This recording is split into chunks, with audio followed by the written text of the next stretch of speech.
Hey there, welcome back to my channel. I am Indu Tiwari, specialized in pharmacology. I am here to help you out and to make you understand some basic topics of HAP, pharmacology and clinical pharmacy, even if you are scared of them. So let's start our today's topic, that is about drug agonist and antagonists. Agonist और antagonist को study करने से पहले हम ये समझ लेते हैं कि रिसेप्टर्स क्या होते हैं। तो receptors mainly proteinaceous in nature होते हैं, दैट मीन्स ये हमेशा प्रोटीन के बने हुए होते हैं।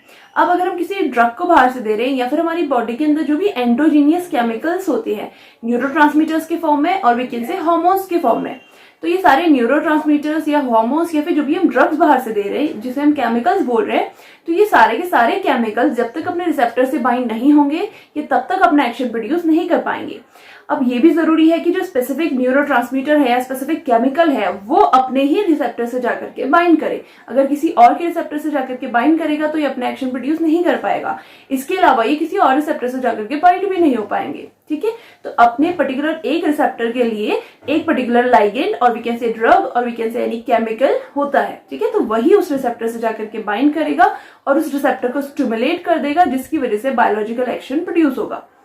तो अगर हम बात करें अब एगोनिस्ट की, तो एगोनिस्ट को अगर हम डिफाइन करना चाहें तो agonist is a chemical that binds to a receptor and activate the receptor to produce biological response. That means जो हमारा एगोनिस्ट है ये एक ऐसा केमिकल होता है या फिर इसे हम बोल सकते हैं ऐसा लाइगेंड होता है या फिर ऐसी ड्रग्स होती हैं जो कि बाइंड करती है किसी भी रिसेप्टर से और उस रिसेप्टर को एक्टिवेट कर देती हैं सो दैट वो अपना बायोलॉजिकल रिस्पॉन्स शो करे। ठीक है, एक ऐसे डायग्राम के रूप में आप समझ लीजिए कि हमारी ड्रग है कोई भी। ठीक है, ये हमारी ड्रग है या फिर कोई भी केमिकल है, कोई भी लाइगेंड है। लाइगेंड होता है जो कि रिसेप्टर से बाइंड करेगा। ठीक है, तो ये कोई भी ड्रग है, लाइगेंड है या फिर कोई भी हमारा हार्मोन है, न्यूरोट्रांसमीटर है। ठीक है, ये अपने रिसेप्टर से ये बाइंड हुआ। ये ड्रग है, ये रिसेप्टर है, दोनों आपस में बाइंड हुए तो ड्रग रिसेप्टर कॉम्प्लेक्स बना। तो ड्रग रिसेप्टर कॉम्प्लेक्स बनने की वजह से क्या होगा, अगर ये ड्रग हमारी एगोनिस्ट है तो ये क्या कर देगी, इस रिसेप्टर को एक्टिवेट कर देगी। तो एक्टिवेट करने की वजह से क्या होगा, एक्टिवेशन की वजह से बायोलॉजिकल रिस्पॉन्स इसका शो होगा। कि जो हमारी एगोनिस्ट होती है इसमें फर्स्ट प्रॉपर्टी होती है affinity, that means binding property. ये हमारा रिसेप्टर है, ये हमारी ड्रग है, तो ये रिसेप्टर पे ड्रग क्या होगी, इजिली बाइंड हो जाएगी और बहुत अच्छी तरीके से बाइंड होगी। तो जो बाइंडिंग प्रॉपर्टी है कि किसी भी रिसेप्टर से कोई भी ड्रग इजिली बाइंड हो सकती है या फिर कोई भी केमिकल इजिली बाइंड हो सकता है, तो इस प्रॉपर्टी को हम बोलते हैं एफिनिटी। ठीक है, सेकेंड प्रॉपर्टी इसकी या फिर सेकेंड स्पेशलाइजेशन इसका होता है एफिकेसी या फिर जिसे हम बोल सकते हैं इंट्रिंसिक प्रॉपर्टी। तो एफिकेसी या फिर इंट्रिंसिक प्रॉपर्टी दोनों सेम ही टर्म्स हैं। तो एफिकेसी दैट मीन्स कि एक रिसेप्टर से ड्रग आकर के बाइंड हो गई, अगर इस ड्रग ने इस रिसेप्टर को एक्टिवेट कर दिया, दैट मीन्स ये रिसेप्टर ने अपना बायोलॉजिकल रिस्पॉन्स शो करा, उस कंडीशन को हम बोलते हैं उस ड्रग की एफिकेसी और we can say intrinsic activity. ठीक है, अगर सिर्फ बाइंडिंग होने वाली प्रॉपर्टी है तो उसको बोलेंगे एफिनिटी। ठीक है, तो जो हमारा एगोनिस्ट है इसकी दो प्रॉपर्टीज है, एफिनिटी और एफिकेसी। ये आपको याद रखना है, बहुत इंपॉर्टेंट है। अब अगर हम इसके टाइप्स की बात करें कि एगोनिस्ट कितने टाइप के होते हैं, ठीक है, तो वैसे तो बहुत सारे एगोनिस्ट हमारी बॉडी में पहले से ही प्रेजेंट होते हैं। अब कुछ एगोनिस्ट होते हैं जो कि एंडोजीनियस होते हैं।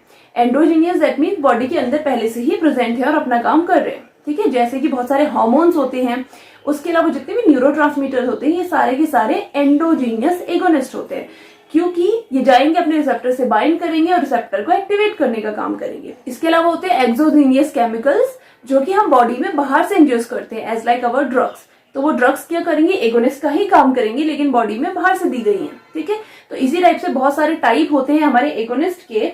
तो मेन जो टाइप है एक तो है फुल एगोनिस्ट, पार्शियल एगोनिस्ट और इनवर्स एगोनिस्ट। ठीक है, तो फुल एगोनिस्ट की अगर हम बात करें कि जो हमारा ड्रग है रिसेप्टर से बाइंड हुआ, उसने अपनी एफिनिटी शो करी, उसके साथ साथ अपनी फुल एफिकेसी शो करी, दैट मीन्स अपनी जो भी इंट्रिंसिक पावर थी या फिर बायोलॉजिकल रिस्पॉन्स दिखाने की जो पावर थी उसको पूरी तरीके से शो किया। तो इस टाइप की ड्रग्स को हम बोलते हैं फुल एगोनिस्ट। ठीक है, उसके बाद नेक्स्ट आती है partial agonist. Partial that means थोड़े से कम जो दिखाएंगी या फिर थोड़ा सा कम एक्शन वो प्रोड्यूस करेगी। ठीक है, तो जो फुल एगोनिस्ट होते हैं इसमें एक और चांस होता है कि फुल एगोनिस्ट जो एक्शन है वो तभी सबसे ज्यादा आएगा जब बहुत सारे रिसेप्टर्स प्रेजेंट हो।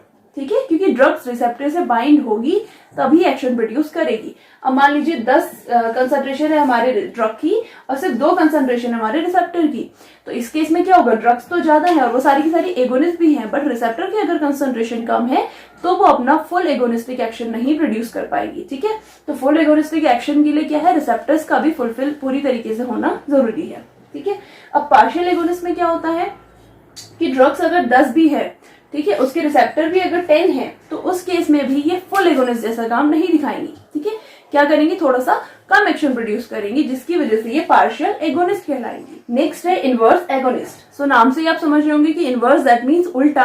तो ये क्या करेगा, ड्रग जो भी होगी इनवर्स एगोनिस्ट ड्रग, वो रिसेप्टर से जाकर के बाइंड करेगी, रिसेप्टर से बाइंड करके कॉम्प्लेक्स भी बनाएगी, जिस दैट मीन्स अपनी एफिनिटी शो करेगी, और जिसकी एफिकेसी होगी उस कंडीशन में क्या करेगी, जो भी बायोलॉजिकल रिस्पॉन्स प्रोड्यूस होने वाला है या फिर जो भी फार्माकोलॉजिकल एक्शन प्रोड्यूस होने वाला है उसको उल्टा कर देगी। ठीक है, उसका अपोजिट एक्शन ये प्रोड्यूस करेगी, उसके अलावा रिसेप्टर को ब्लॉक कर देगी।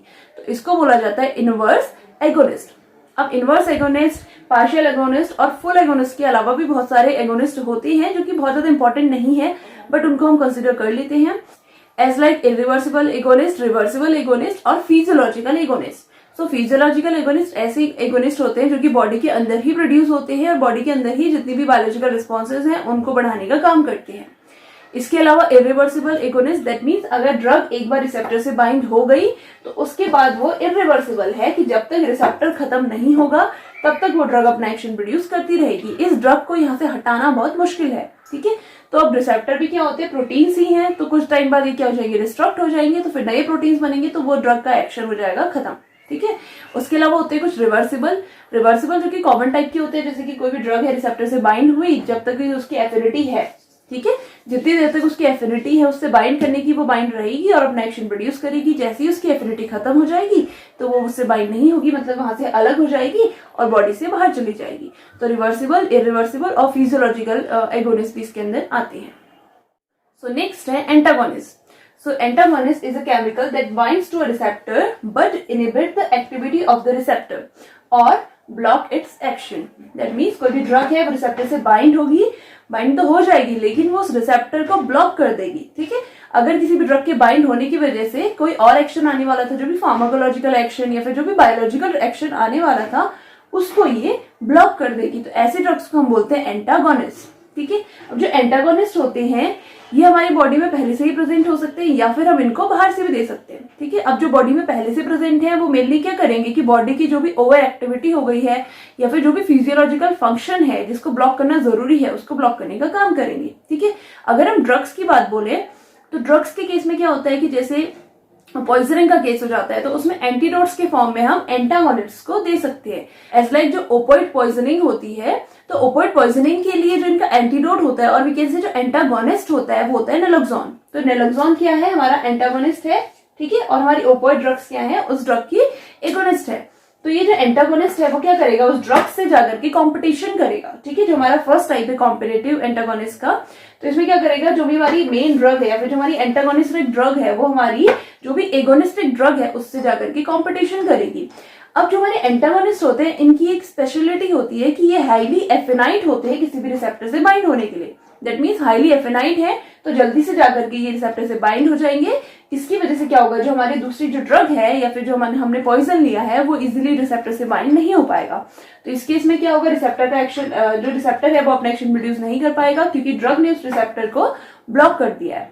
ठीक है, तो इस कंडीशन को हम बोलते हैं कॉम्पिटेटिव इनहिबिशन। ठीक है, एक दूसरे से कॉम्पिटिशन करके वो इनहिबिट कर रहे हैं एक्शन को।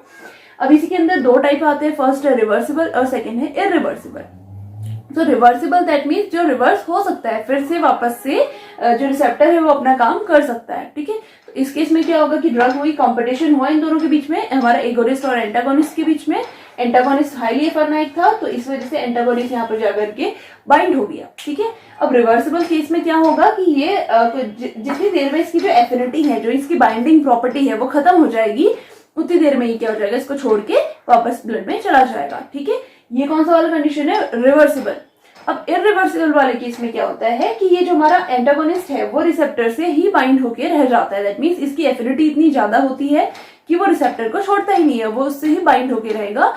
जब रिसेप्टर खुद से ही डिस्ट्रक्ट होगा तो तभी जाकर के वो ड्रग भी हमारी बॉडी से बाहर आएगी। तो जितने भी हमारे नॉन रिवर्सिबल एंटागोनिस्ट होते हैं वो बहुत लंबे टाइम तक काम करते हैं, क्योंकि वो जाकर के रिसेप्टर से बाइंड होते हैं। रिसेप्टर हमें पता है कि प्रोटीन के बने होते हैं, तो जब ये प्रोटीन खत्म होगा उसके बाद ही नया रिसेप्टर आएगा और उसके बाद ही वो अपना एक्शन प्रोड्यूस कर पाएंगे। अब इसको बहुत ही इजी एग्जांपल से हम समझ लेते हैं। मान लीजिए आपने बहुत गरम गरम दूध या फिर बहुत गरम गरम चाय पी ली, ठीक है, तो एकदम से क्या होता है, हमारी जो जीभ है वो पूरी तरीके से जल जाती है। अब जीभ जल जाती है तो क्या होता है, कुछ दिन तक हमें कुछ भी टेस्ट नहीं आता है। क्यों?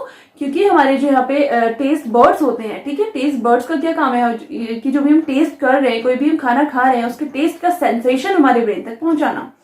अब वो टेस्ट बर्ड्स क्या हो गए, बर्न हो गए हैं या फिर जल गए हैं, तो जिसकी वजह से क्या होगा कि वो टेस्ट बर्ड अपना काम प्रोड्यूस नहीं कर पाएंगे, ठीक है, तो अपना काम नहीं कर पाएंगे, टेस्ट का सेंसेशन नहीं दे पाएंगे। बट कुछ दिन बाद क्या होता है, फिर से वो अपना काम करना स्टार्ट कर देते हैं, क्योंकि जो टेस्ट बर्ड जले हुए हैं वो क्या हो जाएंगे, रिप्लेस हो जाएंगे नए टेस्ट बर्ड्स से, ठीक है। तो नए टेस्ट बर्ड्स क्या हो जाएंगे, आकर के अपना एक्शन फिर से प्रोड्यूस करेंगे।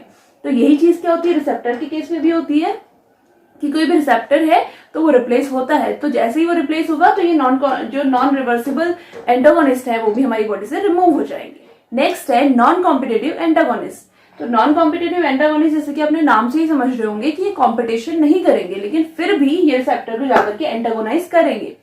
तो इस कंडीशन में ये क्या करते हैं कि ये जो मेन जो इसकी साइट है जहां पर कि हर एक ड्रग बाइंड होती है, तो उस साइट पे ये एक्शन नहीं करते हैं। दैट मींस वहां पे ये बाइंड नहीं होंगे, ये जाकर के क्या करेंगे, एक दूसरी साइट पे यानी कि रिसेप्टर की किसी दूसरी साइट पे जाकर के बाइंड होंगे। उस दूसरी साइट को हम बोलते हैं एलोस्टैटिक साइट, ठीक है। तो रिसेप्टर की किसी भी एलोस्टैटिक साइट पे जाकर के बाइंड हो जाएंगे। अब हमें पता है कि रिसेप्टर तो प्रोटीन का बना हुआ है, अगर किसी और साइट पे जाकर के बाइंड होंगे तो क्या होगा, उसका स्ट्रक्चर चेंज हो जाएगा। अब स्ट्रक्चर में चेंजेस की वजह से जिसका रिसेप्टर वाला स्ट्रक्चर भी चेंज हो गया, तो कोई भी ड्रग यहाँ पे बाइंड नहीं हो पाएगी, ठीक है। तो ड्रग बाइंड नहीं हो पाएगी, जिसकी वजह से क्या होगा, कोई भी एक्शन आगे प्रोड्यूस नहीं हो पाएगा। तो ये फिनोमेना होता है नॉन कॉम्पिटिटिव एंटागोनिस्ट का। इसी में हम नेक्स्ट स्टडी कर लेते हैं सिनर्जिज्म को। तो सिनर्जिज्म वाली कंडीशन में क्या होता है कि दो ड्रग्स को अगर एक साथ दे दिया जाए तो एक ड्रग दूसरे ड्रग के एक्शन को कॉम्प्लीमेंट करेगी, ठीक है। तो ये दो टाइप से हो सकता है, फर्स्ट है एडिटिव और सेकेंड है सुपर एडिटिव। तो एडिटिव में क्या होगा कि हम ए ड्रग देंगे और बी ड्रग देंगे, तो ए ड्रग बी के एक्शन को कॉम्प्लीमेंट करेगी और बी ड्रग ए के एक्शन को कॉम्प्लीमेंट करेगी। तो उसकी वजह से क्या होगा, ए ड्रग का इफेक्ट भी अच्छा आएगा और बी ड्रग का इफेक्ट भी अच्छा आएगा। एज फॉर एग्जाम्पल हम समझ लेते हैं कि अगर हम एस्पिरिन और पैरासिटामोल इन दोनों को साथ में दे दें तो उस कंडीशन में क्या होगा, जो एनाल्जेसिक एक्शन है और जो एंटीपायरेटिक एक्शन है, दोनों ही एक्शन अच्छे प्रोड्यूस होंगे, ठीक है। उसके अलावा नेक्स्ट होता है सुपरा एडिटिव्स। सुपरा एडिटिव्स दैट मींस कि जो ए ड्रग का इफेक्ट आ रहा है और जो बी ड्रग का इफेक्ट आ रहा है, दोनों का अलग अलग इफेक्ट है। अगर हम उन दोनों को एक साथ में दे देंगे तो ये एक दूसरे के एक्शन को बहुत ज्यादा अमाउंट में बढ़ा देंगे, ठीक है। तो इस कंडीशन को हम बोलते हैं सुपरा एडिटिव। अब इसके एग्जाम्पल होते हैं जैसे कि कोई भी डिजीज है, उसके लिए अलग अलग कैटेगरी की ड्रग्स को यूज किया जाता है। अगर उन सारी ड्रग्स को एक साथ दे दिया जाए तो वो क्या करते हैं, एक दूसरे के एक्शन को बहुत ज्यादा कॉम्प्लीमेंट करते हैं और जो भी डिजीज स्टेट है उसको ट्रीट करने में ज्यादा हेल्पफुल होते हैं। एज लाइक अगर हाइपरटेंशन के लिए हम ACE इनहिबिटर्स को और उसके साथ साथ डायूरेटिक्स को देते हैं, तो दोनों के दोनों क्या करेंगे, ब्लड का प्रेशर कम करने में हेल्प करेंगे और दोनों कॉम्बिनेशन में काम करेंगे, तो ड्रग का जो एक्शन है दोनों का वो बहुत अच्छा आएगा। तो इस कंडीशन को हम बोलते हैं सुपरा additive.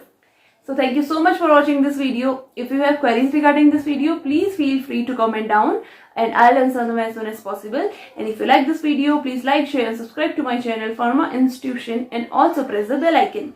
You can also follow me in my Instagram. My Instagram handle is pharma_is_tuition. So be safe and keep studying.